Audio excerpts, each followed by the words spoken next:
Speaker. Although he did say he had a small part in this, I'm going to out you a little bit here, Ali. It's when a few of us have put this idea together to bring the message of experience, strength, and hope from the big book of Alcoholics Anonymous and get speakers who lived up to that. Ali was gracious enough with his time. He had been running a meeting for several years, and we picked his brain a little bit about this. And I share that because I don't think it's a coincidence that he's here to speak about step 12 as well, and about just giving this away, giving up the time, everything that we need to do for each other in AA. So with that said, I would like to get out of the way here, pass on the screen to Mr. Ali from Toronto, Canada, and it's all yours, my friend.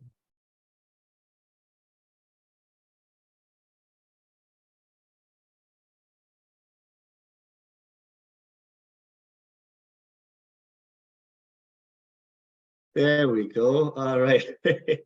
I couldn't unmute. Hi, everybody. My name is Ali. I'm a grateful alcoholic. You guys can hear me okay?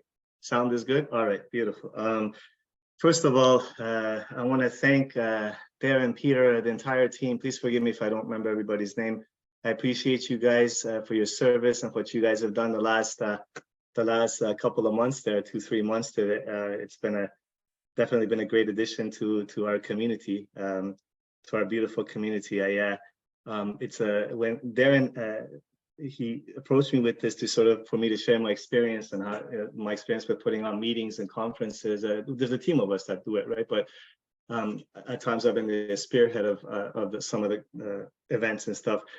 He asked me, I would like you to speak, and I said, you may want to rethink that. And he said, well, I would like you to come and speak, and life was really busy. And I said, well, what's the last step, the furthest one? Let's just go in August. And he booked me there. At that time, he didn't know who else was going to book. And then when he sent me the final flyer, I took a look at some of the names, Chris and Paula and Donnell and Donna and Chris and Myers Raymer and Sydney. Oh my goodness.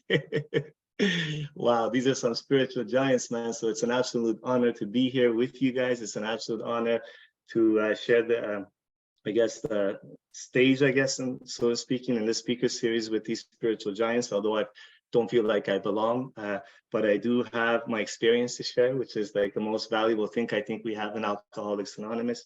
I was separated from alcohol on January the 4th of 2012. And I've been living a beautiful life, man. I haven't left you guys for 11 and a half years. I've been in this deal, right in the middle of it. Haven't left you guys, haven't had a drink. Living a beautiful life, living a purposeful life, a life with a deep sense of meaning and purpose. My entire life, I chased happiness. If my ego got what it wanted, then I was happy and life made sense, you know. But that was a drug that destroyed everything that I had in my life. That chasing, the wanting, you know, for the external to fulfill me internally. You guys introduced me to a different path, beautiful path. This life that's filled with a deep sense of meaning and purpose as a result of this step. Step 12. See, every single step, I believe the spirit just, it's not like these 12 steps as a spiritual movement, it's like anything new has been introduced to us, you know, because it's for thousands of years, the spirit has been passing on this message of service to others and kindness and compassion and service to others through many different faiths and humility, faiths and spiritual paths. But for somehow the spirit saw fit to put in a package that I can digest in the 12 steps. And I believe every single step is like a spiritual thread, which leads me to the next step. And I keep following it to the next step and to the next step and to the next step. And finally to the 12th step. My entire life, I wanted to do for me. I came here broken in every way you can imagine.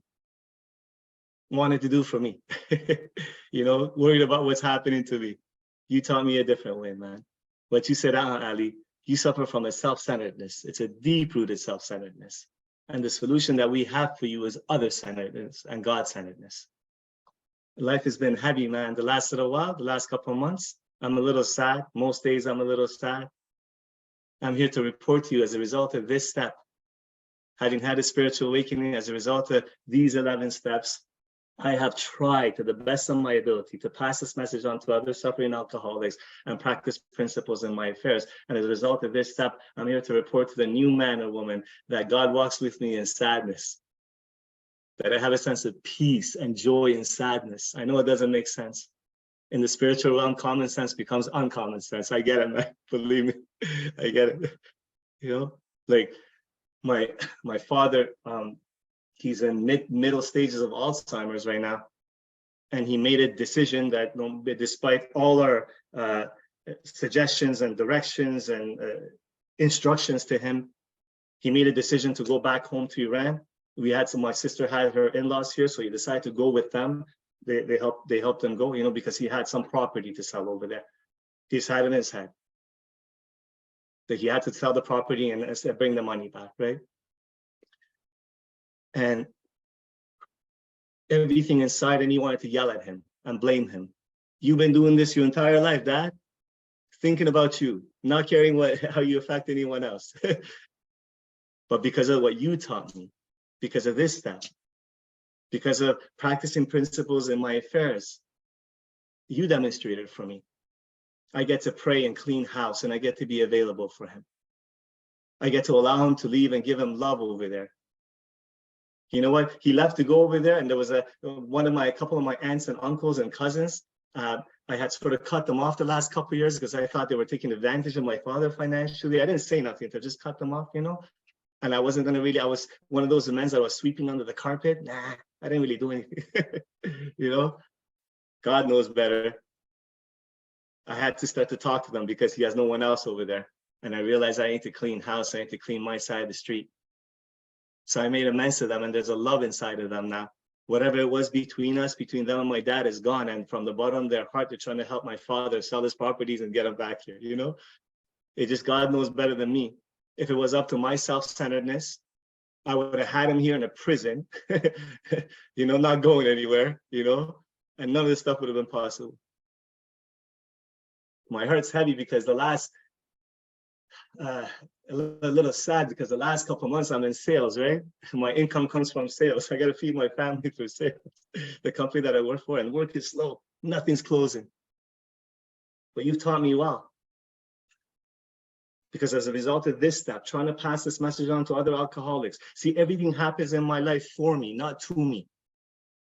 I used to live a life that everything happened to me, and I died and drank myself to the gates of insanity and death because of that. You have awakened me to a beautiful program, a beautiful path in which everything in my life happens for me to get into a deeper relationship with this loving power in order to pass this message on to other alcoholics and practice principles in my affairs. It's a beautiful life, man, when it's not about me. So I get to walk with sadness and do the best that I can and pray before every sales call. I sell windows and doors, right, for homes. And ask God, can you please remove this self-centeredness from me? Can you please show me what would you have me do? Can you show me what my assignment is? Because maybe it's not to make a sale. And I get to have conversations with people about their cancer, about their son and daughter that's an alcoholic, about life, about God, about my fears. And God seems to keep taking care of the bills, keeps taking care of the bills. You know what I mean? I'll share a couple of things with you about this step and passing this message on. I'm going to get to my experience with sponsorship and being sponsored. I just think it's important to put some meat around this, you know what I mean, with my experience. Because all we have is our experiences. This book, anyone can read the chapter on working with others, and a very smart English lit student can give a better talk than anyone could ever could in Alcoholics Anonymous. But it'll be shallow and hollow because there's no experience around it. This book only becomes thousands of kilometers deep because of the experience we pour on it.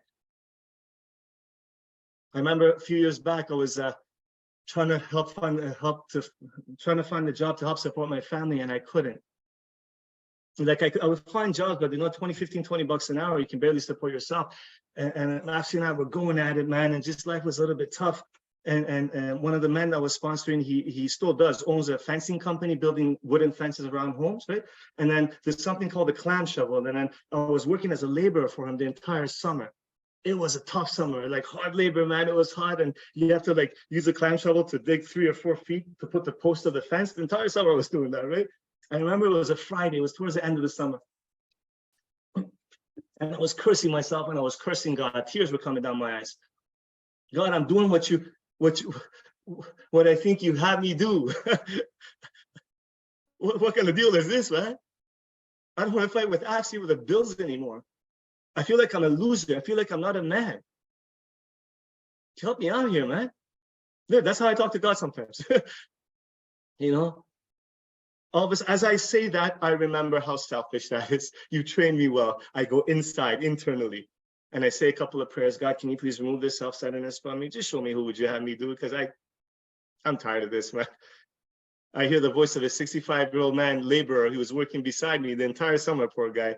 He was the rich businessman who had a deck building business. He lost everything to a messy divorce from what he told me.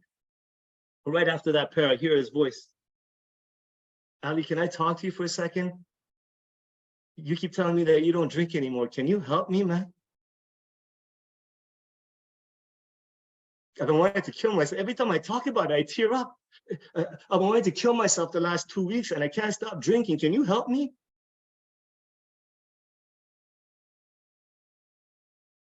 All of a sudden, I hear my mouth open up. I see my mouth open. I hear the words come out. I start talking about how bad it was and the suicide attempts and the brokenness. I couldn't stay sober 2 days in a row. And I just wanted to kill myself. That's all I wanted to do. And I started talking about you guys. I talk about this beautiful program, which you've done for me, what these 12 steps do. That man is sober today. I'm his sponsor, but I introduced him to AA and he's sober today, you know? And you know what happened though? You know what happened? Because of this life of meaning and purpose. What happened was after that conversation, I had a shift in the thinking and outlook in life. I had a spiritual experience in its purest form. Still the same crap job. Still can't help support a family. Still hustling. But all of a sudden, all my have-tos in life became get-tos. I get to come to work. I get to hustle as a laborer. I get to look for a different job. And I get to help one of God's kids. And I just floated the rest of that summer, man. I just floated the rest of that summer. Why? Because I live my purpose. God's been doing that for me the last 11 years. It's just blowing my mind, man. None of the jobs I had experience for, I had education for, I should have had. It just took me from job to job to job to job to job, you know? And he put me in this beautiful career now, which I love. I get to dress nicely. I'm not killing myself labor anymore, you know? I get to make more money, help support a family properly, and all that kind of stuff. And he keeps showing me. I have so many examples to give you, but I want to just move. I want to say this, you know, like, with every single example in my marriage and all the valleys in life, he brings me back to the table with him so I can be free of me. Why? So I can be a better messenger in the 12th step. Nothing ensures immunity from drinking, like intensive work with another alcoholic. Nothing, right? But it doesn't have to be, I have to have 20,000 sponsors. No. I just need to try. I just need to try. I tried. When I was digging ditches, I tried, man. See, my problem is that I suffer from a cunning, baffling illness that keeps making me worship the external. Instead of building a relationship with the ocean of God, I start to worship the streams that come from this ocean. These jobs, this relationship, this is streams. This is streams, man. And when I focus on the stream, I'm afraid it's going to dry out. Oh my God, the money's going to run out. Oh my God, what's going to happen to me? And what you beautiful people, the fellowship and the steps, you need to recover everything all together. You lift my head up, spiritually speaking, and you point it to God. Inside of me, outside of me, everywhere, everything, all the time. Because I made a deal back in the 3rd step. God, I'm going to stay close to you. I'm going to do your work well. What's his work? What's in the 12 steps? Every single step leads to eventually to the 12th step. That's his work. Take away my difficulties. Why?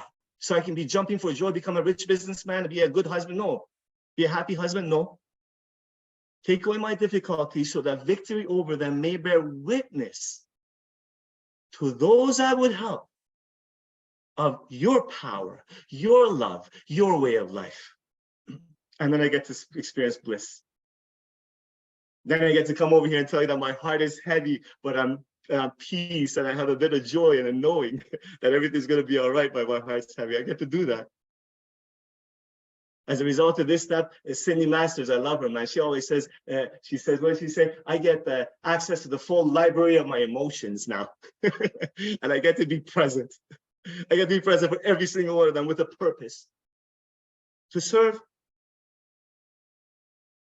Actually, so much I haven't talked about really the sponsorship here.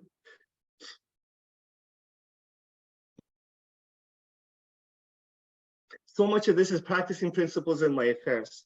So much of it. Some of the examples that I gave you really is practicing principles in my affairs.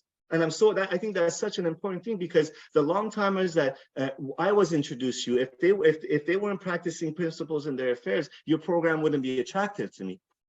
I love the old timers, the long timers. I have so much respect for you. Thank you for keeping the light on for a retread like me. Thank you for showing me that we don't shoot our wounded. Thank you for being kind when I wasn't. Thank you for loving me back to life. You guys showed me. I remember Roman.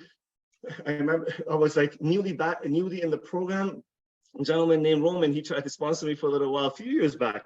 It was minus 35 Canadian Toronto weather in the winter, man, free with 35 Celsius. That's cool. Freezing. Like, for some reason, he had left his heavy coat in the meeting, and he was outside the meeting talking to me because someone wanted to introduce me to him. You know what I mean? I had my coat and hat and everything, and he's rubbing his fingers. For 20 minutes, I watched this man talk about the power of Alcoholics Anonymous and what a beautiful life he has and the power he has tapped into, passing this message on. And I watched him practice principles. I'll never forget, God Almighty, Donald. I was new in the program. I was new in the program. I went and drank after 5-6 months, and I spent all my student loan money. I was renting a little room in the campus, off-campus student housing there. I drank everything over 3 days. No rent, no food in the fridge. Wanted to kill myself because I always did. That's what I did.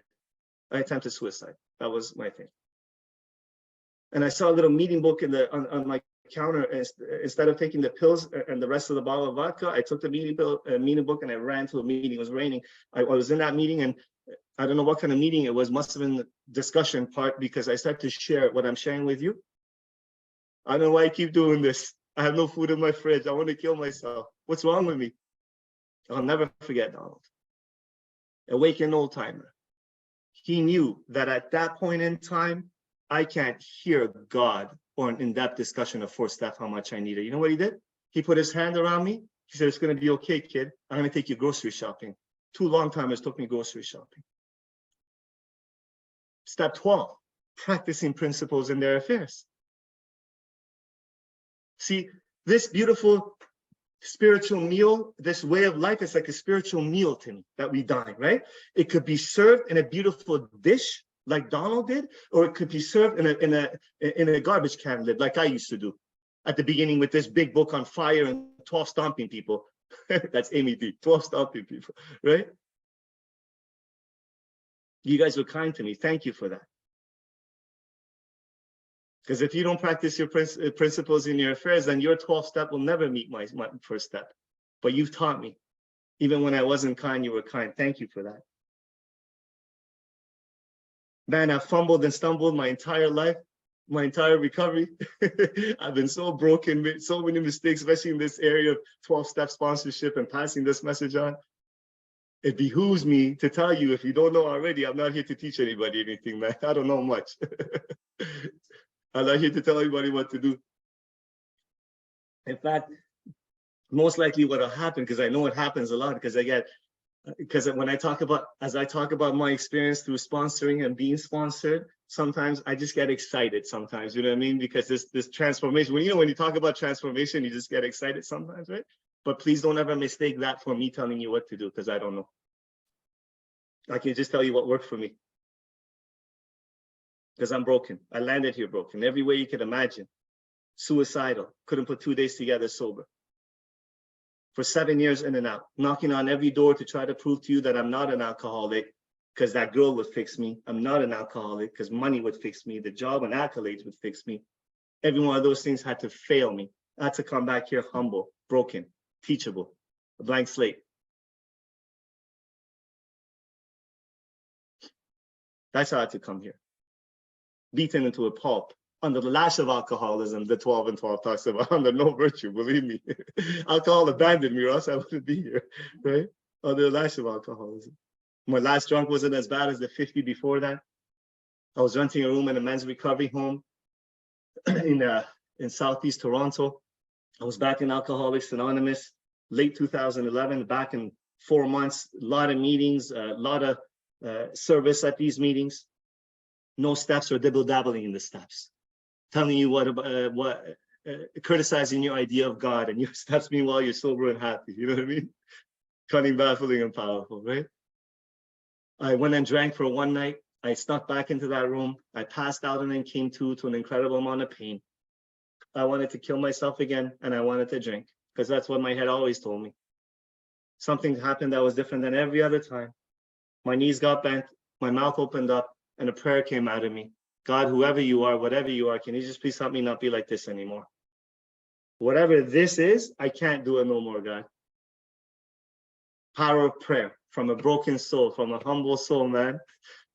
I had one of my many moments of how dark it is before the dawn. If you're new today, if you're hurting today, if you're newly back today, I'm so glad you're here. How dark it is before the dawn. From one prayer, it was as if God just shined his light. Just grabbed me, caressed me, brought me back to the rooms of Alcoholics Anonymous. Haven't had a drink since, and haven't had an attempted suicide since. Introduced me to a new teacher. This teacher opened the big book of Alcoholics Anonymous with me. We started to go through it line by line, follow the black on the white. Just do whatever it says to identify where I could. We would move forward until the action that was stated was taken. I can tell you, as a result of these steps, I was set on fire, man, and I became free. And I continue to become free. I was set on fire by not living a perfect life. I've already given you some examples, you know? Just on fire for a deeper, like a deep yearning to get to know this loving God, man, on a deeper level. God, I'm no longer a God of my understanding, God of my experience and knowing, not an understanding, and knowing. A yearning on fire for a deeper yearning to be with you more, to be a better person, to be more humble, a little bit better today than I was yesterday. And that's a good goal to have for someone like me in Alcoholics Anonymous. Just a little bit better today than I was yesterday. I'm at 3 months sober. Again, what I'm going to share with you is my experience. Doesn't mean it has to be yours, okay? Just my experience. I'm at 3.5 months sober, and I'm at the 12th step. I'm making amends and trying to practice 10, 11 to the best of my ability. My sponsor, the elders around me said, you got to pass this message on. I argued with them. I didn't want to.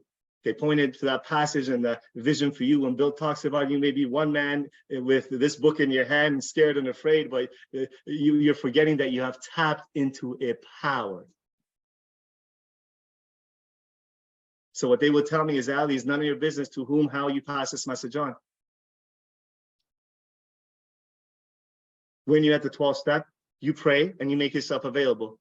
What they told me is that if Bill Wilson and Dr. Bob Smith had some rule written in stone that you must have 1 year before sponsoring people, or 6 months, or any period of time, we would all be dead. There'll be no way. There'll be no way. They pointed to that fact. So I would pray some silly prayer like, God, some childlike prayer in the mornings, like 3.5 months sober, scared. You're scared. What have I got to offer? You know how it is. God, if you see fit, would you please put a sponsor in my path so I can pass this message on, because I don't want to drink and die. I like this life a little better, God. And I would go to meetings and share, you know, and people knew me for 7 years in and out. I guess they saw such a transformation in me that they would start to approach me, and and a gentleman who was 16 months sober at that time, I had 3.5, 4 months sober. Ramsey was his name. He came and he said, Ali, can you help me? I've been in and out for a long time. I'm sober 16 months. I've done sort of dibble-dabbling the steps. I've never been through the big book, outline the steps I was outlining the big book like you have. What you're talking about, you're experiencing, I know you, I believe you. I want that experience. Can you show me? And I said, are you sure, man? You know I have 4 months of sobriety. He said, I don't care. Can you help me? I said, okay. So I'd meet this man. I would take the subway 3 days a week, downtown Toronto to his condo. And in the elevator at the beginning, I'd be shaking and afraid. What do I have to offer? Then I would remember. I remember what you keep telling me, what those elders kept telling me, what the big book says. I have tapped into a power. I'm not going to be doing anything. I would open the big book with Ramsey and just do exactly what was done for me. And then when I saw this gentleman who had much more longer sobriety than me, when I saw his eyes lit up and had the transformation, I was like, holy moly, this program really works, man. You know, you can see it in others faster, you can see it yourself, right? Both when you're going downhill or you're going uphill. You can see it others faster, you can see it yourself, right? And this gentleman sponsored a bunch of men, and a few years down the road from that time, he went out and he drank. And I tried to help him a couple of times, and I just couldn't, you know. And one of the times he was out there, I met him on the street, and we had a nice chat, and I just thanked him. I said, Ramsey, brother, I just want to really thank you, man. You were my first sponsee, you know. You just, for that experience, like that was a real humble thing that you did, you know. At 16 months, I asked someone for 3 months to sponsor you or show you, you know, take you through the steps. And what he said was, you know, after he expressed gratitude for the experience and everything, and he said something that blew my mind. He said, Ali, you know what, brother? Because of you taking me through the steps, I had a profound experience that I've never had before. But you know, one of my main motives was, I wanted you to stay sober. And you used to share at these meetings that I don't think I can stay sober if I don't pass this message on. He passed away a few months after that from this disease. Alcoholics Anonymous. No one's better than anyone else. Walking shoulder to shoulder. I thought I was helping him. God sent him to help me. You know the new man that keeps going in and out? That doesn't listen? That my ego sometimes grabs a hold of that and tries to control his life and control his path and play God in his life and get pissed off at him? That guy? How dare I? How dare I? Sponsees are not there for me to keep sober. Sponsees are gifts from God for me to stay sober, for me to stay awake, for me to see what my assignment is. A little bit after that, I was led to the Spirit led the way for me to start a meeting or continue a meeting, set up a meeting at a men's shelter. This time visiting, not staying there, you know. And these men would share from the brokenness and the trials and tribulations in their lives, from the pain and the depression and can't stay sober, you know, in the shelter. And I would read 3 pages from the big book, and I would share from the fact that, man, I was just there like 3, 4, 5 months ago, 5, 6 months ago, I was there. I haven't had a drink. I'm happy most of the time. These men, I guess I would go back every week saying the same thing. I guess these men start to trust me, you know, or trust the tangibility of my shorter period of sobriety than somebody maybe with 30 years. Maybe that's how God used me. Because they would come to me after the meeting and say, Ali, can you just help us do whatever happened with you with these 12 steps? We'd like to stay sober. Like, can you help us? Sure, I can. So I would make appointments with them in coffee shops and take them to the thing, you know. And I don't know if any of those first set of gifts from God are sober today. I don't know. I lost touch. But you know who's sober? I haven't had a drink since. I'm sober. I'm sober. This language of love was not started because of one person's desire or ambition to keep someone else sober, or agenda to keep someone else. So Bill Wilson tried that for 6 months. From all the archives and letters, stories that we have, for 6 months, he was pulling people off of bar stools, telling them that they should stay sober. He failed. He stayed sober, but the program didn't start. And I'm sure if the program didn't start, he would have probably drank again, right? It wasn't until he was in the Mayflower Hotel, pacing back and forth. His business deal went down to the dumps. And the drink called him.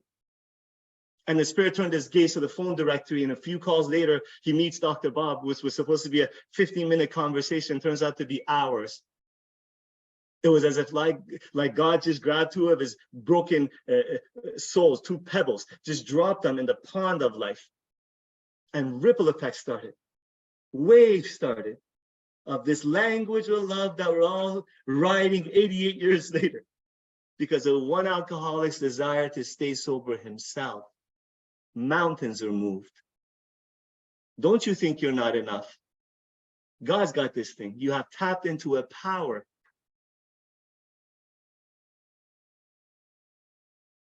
I pray if you're young in your sobriety and your sponsor has you at the 12th step, I pray from the bottom of my heart that God surrounds you with members of Alcoholics Anonymous that are going to fan that fire for you and not extinguish it.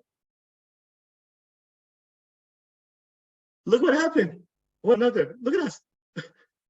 And it keeps happening. It keeps happening, you know, the ripple effects of this beautiful language of love. Now, fast forward. I'm 3 years sober now.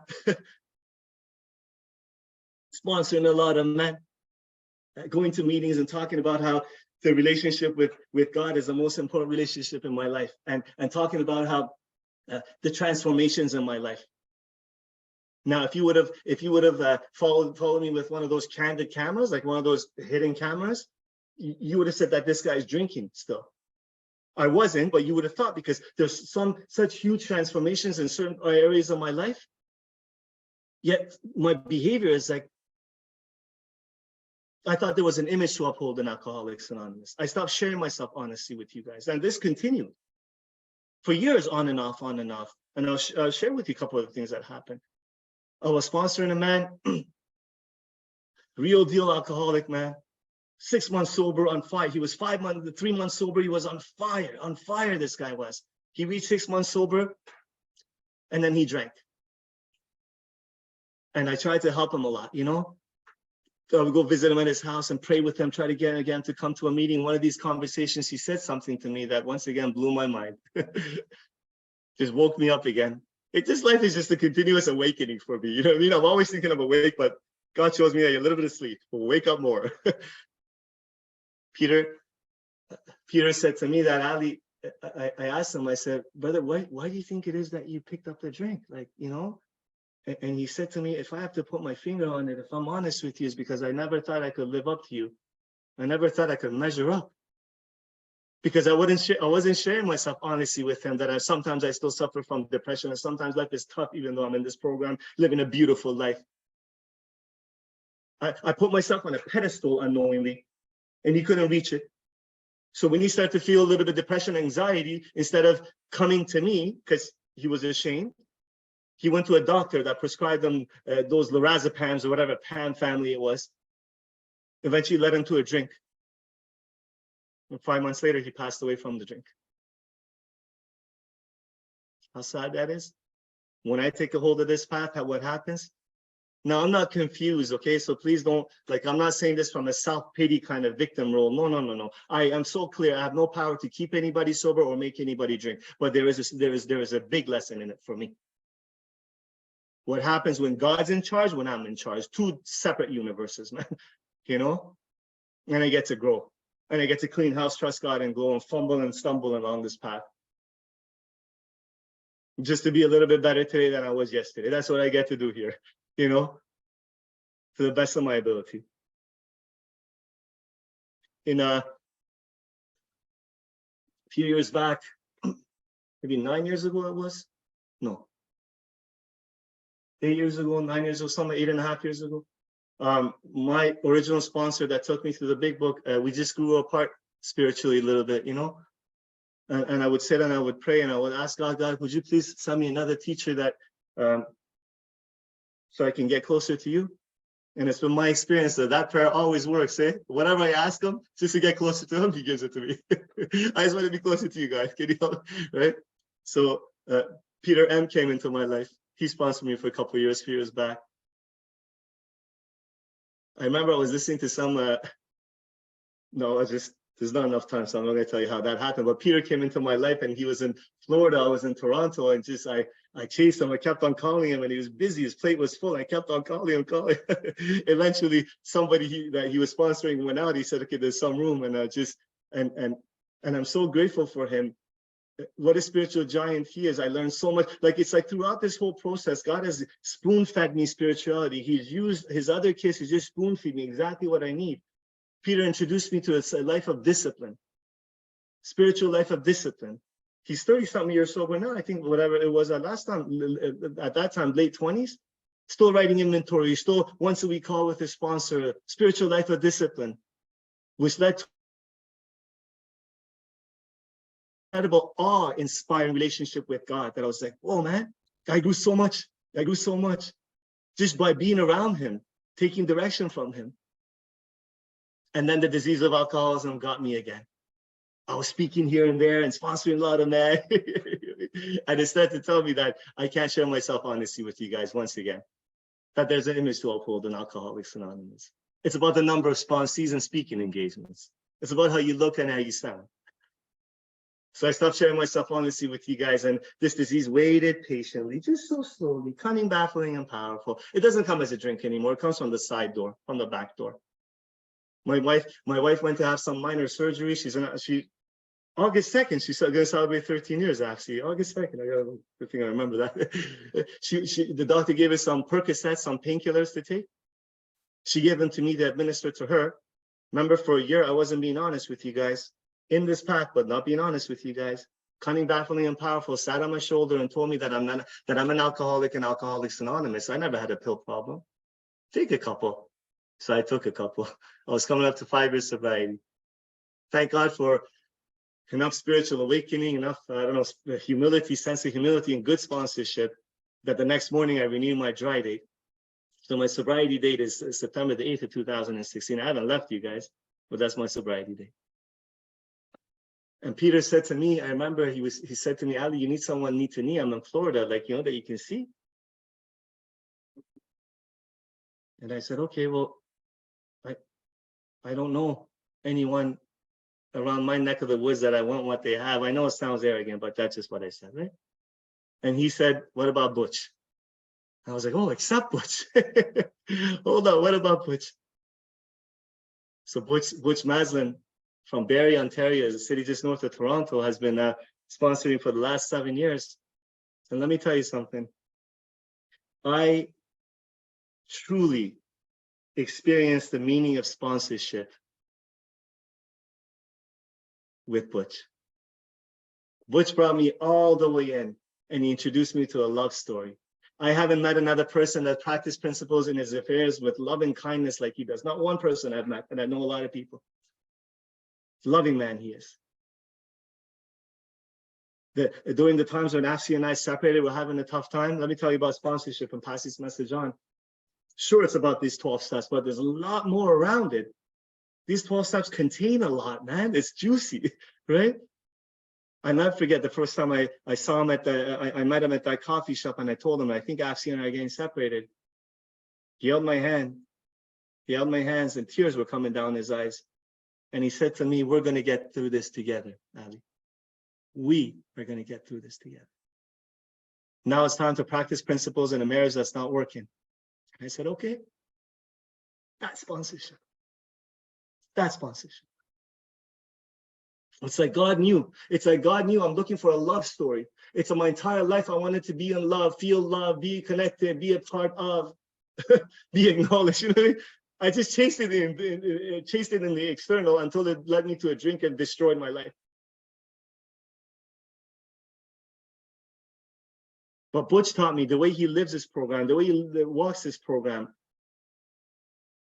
demonstrates principles in affairs. What he taught me is that this program is about relationships, a loving relationship with God. See, as a result of this program and that kind of sponsorship, I get to be in love with my wife, a real love, not a human romantic love, which I don't even know how to do because I'm too selfish. A spiritual love in which God is everything or else this marriage is nothing. I get to be in love with a man that I sponsor. I get to be in love with my sponsor, with you guys, a spiritual love, you know? It's a different deal, spiritual love. Be in love with my son. I get to be a good dad. You know what he tells me often? Thank you for being my daddy. I love you, daddy.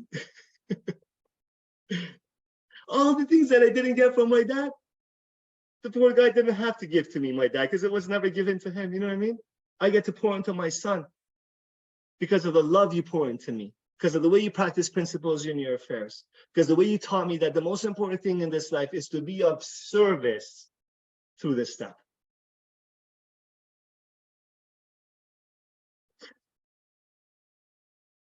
Man, at times I've been rigid too. My heart is softened.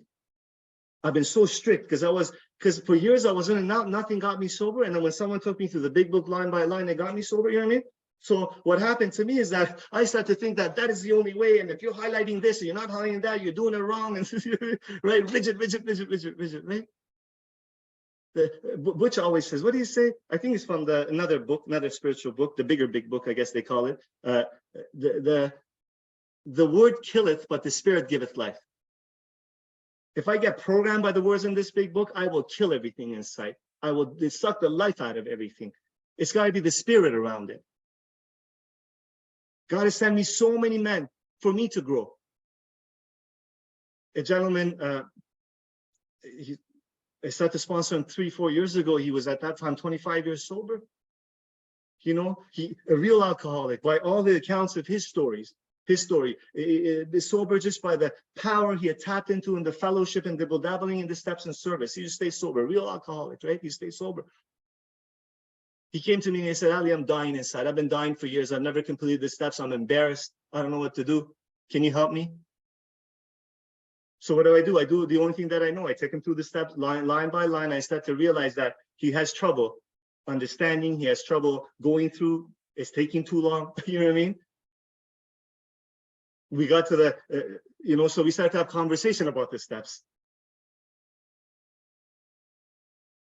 Rigidity is the prison in which I die in, man. This world is a loose garment. That's how I got to wear it. Because if something is rigid, then it's about me. There's no God in it. I got to let God come in, man. We get to the part, we went through the first step pages, you know what I mean? The first step prayer, we get to the part where it says, we launched, we launch out in a course of vigorous action, right? Launch, I always want to really emphasize that, right? So I gave him instructions, column by column. It was taking him forever to do his inventories. And I found myself a couple of times being harsh with him, insinuating that he doesn't want it bad enough. And I heard the crackle in his voice, man. And I became so ashamed. I was like, God, what am I doing? I started to realize that he has some brain trauma. The poor guy doesn't understand, can't read. That method doesn't work with him. So you know what happened for over 2 years? Me and this man, 15 minutes a day in the mornings, I helped him write a fourth step, one resentment, and read it to me. For 2 years it took for him to do a fourth and fifth step. He's free. He's had transformations. He's sober. He's made his amends. A light comes out of him. People want to be around him. Who am I? Are you kidding me, man? Why is it that I'm like this? I'll tell you why. I'm not saying it from a place of victimhood. I'm just trying to why is it that I'm like this? Because I suffer from an illness, cunning, baffling, and powerful in nature. Everything it does wants me to separate me from you. Even in this benevolent, beautiful path of helping God's kids, it wants me to feel like I'm better, like I know something other people don't. You know what I mean? Like I'm somehow a spiritual guru. Set me apart. Why? Because it's trying to ambush me for the drink. It's trying to set me up for the ambush of the drink.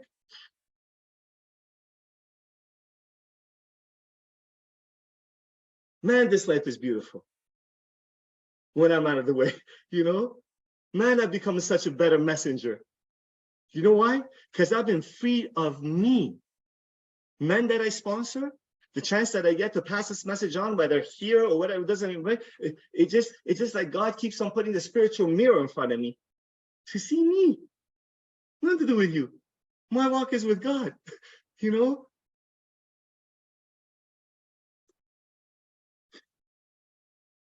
If you're newly back, and if you're in pain today, thank you for being here. I have a deep sense of love for you. We all do. I pray if you've been sick and tired of being sick and tired, I pray that you set aside prayer we had at the beginning, set aside everything that you think you know. Get a sponsor, dive in these steps, and join us in this love story. It's a lot more than not drinking. The poet Hafiz says, I wish I could show you when you're lonely and in darkness, the astonishing light of your own being. The old timers showed me through these 12 steps. We can show you through these 12 steps. And this life is a beautiful life, man. It's a beautiful program, but not just because I celebrate when my ego is getting what it wants.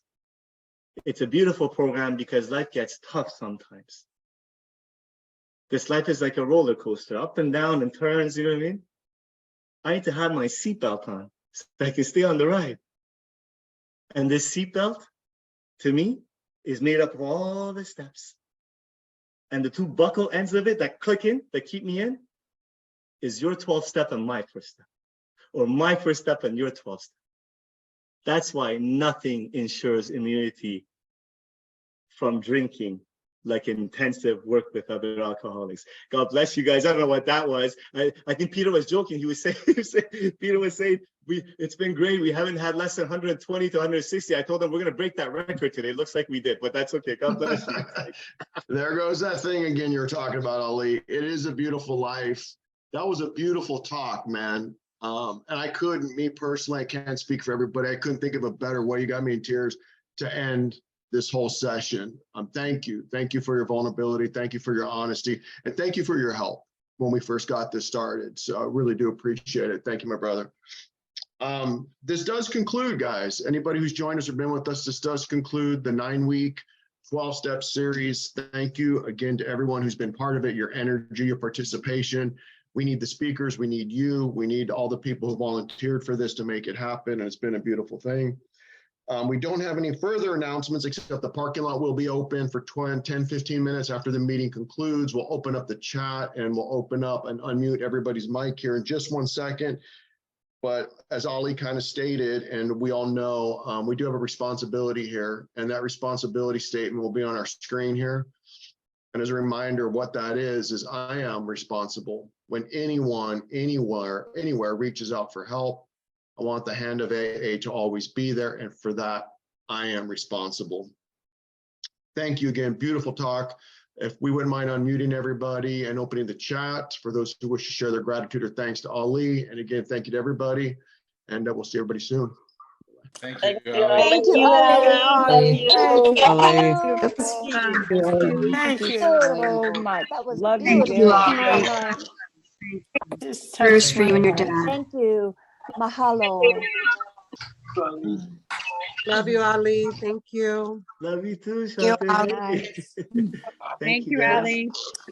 Thank you so much. Beautiful Thanks, share. Leslie. Thank Thank you. you. Ali.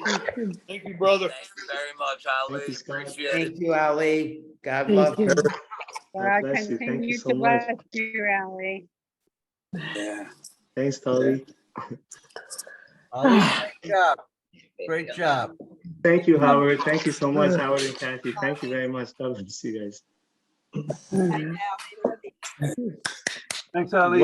What a beautiful Carl. Thank you, brother. What a beautiful program we have, eh? Yes. Yes. Thank Turns you. messes like us into messages. Look at that, eh? Hey, Ali, thank you very much for bringing up rigidness. That was a really, really key point you brought up. I love that. Thank you.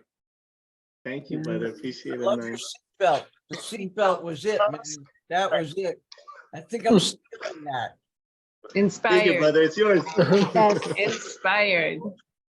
Thank you, Loretta. Beautiful.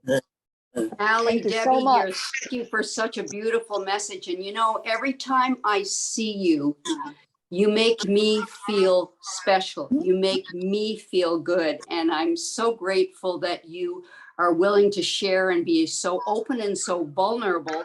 And the way you pass on this message, it's obvious that you love the program. I love the way you talked about your journey and the help that you got, and that how you were asleep thinking you were awake. And that happens to so many of us. Suddenly we wake up. So it was an amazing message. Thank you, my friend, and we'll see you soon. I love you. Thank you so much, Debbie. Thank you. Appreciate you. Thank you very much. Yeah, excellent. Carol, nice to see you. Thank you for being here. Hey, Kevin. Hey, Ali. Awesome as always. Hey, brother. Nice to thank you, brother. Nash, hey Nash. Everybody, that's my best friend Nash. We've known each other since we were 10 years old. Hey. He's back in the program. Oh my Sober now, how gosh. long? How's it going, Nash? Hi, guys. Nash, how long you sober now? What? Over 2 months now after that Beautiful. slip, but yeah, Beautiful, beautiful. And what step you on, brother? I am on step 9. Amazing, my man. Way to My go, man. way to Step go. 9. Thank you, guys. Beautiful. Hey, Ali, thank you for being so passionate, man. You always inspire, man. Thank you. Thank you, brother. I love you, man. God's gift to keep someone sober. Hey, Kevin. Oh, that's fun. Yeah. Yeah. Sponsees are God's gift to keep you sober. Ain't that the truth? And thanks again to all the servants here. Thank you, Peter, and everybody for doing this. Thank you so Yes. much. Appreciate you guys. Drake, Yes, thank you, thank brother. you, Thank you. Drake. Thank you, Drake. Thank Thank you, you, everybody. everybody. There's a lot of people here. Jason, hey, brother. Thank you so much, Ali. God bless you, man. I love you, man. Love you too, my brother. God bless you too. Thank you, everybody. I'm gonna go upstairs and grab a bite to eat. Ali, appreciate it, man. Thank you so Good night, much. Ali. I'll call you tomorrow. Thank you. We'll see you soon, brother. Mahalo. See you on Thank you Wednesday. very Thank much. you so much. Yes. Have a great day. Beautiful. Bye, Kevin. Thank you. Thank you. Bye, guys. Bye. Gosh, I've been looking for the codes for his Tuesday night 11-step meeting and I can't find them in my phone. Does anybody have those to put in the chat for everybody? Well, let me find them in my phone. I must have them somewhere. Please. I just Thank go you. get the flyer every week. I go to the Facebook page and get the flyer, but he always gets rid of them, so I can't find it now. Hold on. Let me see. I Asked don't him want while to he was hijack there. you.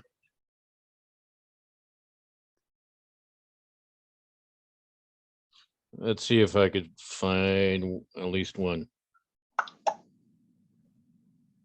Okay, I'm gonna give you the Zoom. Can you write this down? I'll tell you it Yes. instead of writing it down. The Zoom ID is 806 768 101. And the password is 976 388. Thank you so much. That's the Tuesday one. We also Tuesday, meet. 8 p.m. Yeah, 8 p.m. But we also have a home group. We have a fellowship, as I fought Toronto. It's the Wednesday home group. It's also called FOTS. And we meet every Wednesday at 8 p.m. and everybody's welcome. And for the Wednesday one, the Zoom ID is 177 143 779. And the password is 817 068. Thank you. Thank you. That's where I come from, the home group that meets on Wednesdays. Gotcha. Woo-hoo. Good. And Thank you is so that much. what state is that, Kevin? What state is that? Or- Well, it's a province called Ontario, Toronto, Ontario, Canada. Oh, cool. Yeah, Ontario. Oh, yeah, it's in Canada, Ontario. Hey, let me tell you something, Kevin. Right now, I am able to, by the grace of God, help somebody who is 53 years sober, who came here from Canada. And Right on. the only negative part is he does have dementia. So he has lost a little bit of the memory, like, his memory is taking a dive, but he remembers a lot of the stories of them bootlegging the liquor coming across the the Toronto, from Canada, coming across the border into the US in Massachusetts and whatnot. So it's very nice to be able to be in his presence. Yeah. He's 91 years old also. Oh my goodness. Really? He's- Huh. Yes, he's Wow. very elderly, but he's really living a long, gracious life. So Wow. Thank you so much for this series, folks. It's been nothing short of brilliant. Thank you. It's just amazing. I'll probably listen to these recordings forever. I've shared them with Yes. everybody I know who didn't make it here. I was in the UK and they're asleep now. Excellent. Thank you. Glad you Okay. made it. Just so you guys know, in September, Ali is doing a step series again. The dates and he did have a poster and he posted the poster some time ago just to get everybody familiar with the dates, but the speakers haven't all been chosen yet.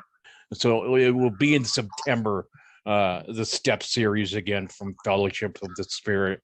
So just keep your eyes out for another poster. Thank you. Thank you, Kevin. Thank you. Thanks, everybody. Bye. Good night. Have a good night. Thank you. Good night. Thank you. Me and Buzz tomorrow, Okay. Kim. Oh, yeah. I'll be in touch. Okay. Thank you all. Thank you. Good night, Kim. Good Night. night.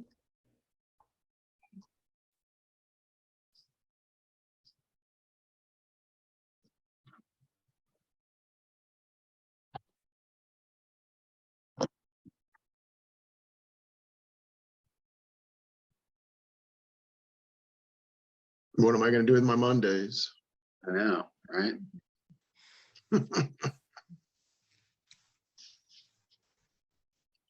That's a wrap, right? Yeah, that was good. He was good. Dude. Spiritual wildfire. To say the least, man. It was as good as I had thought it would be.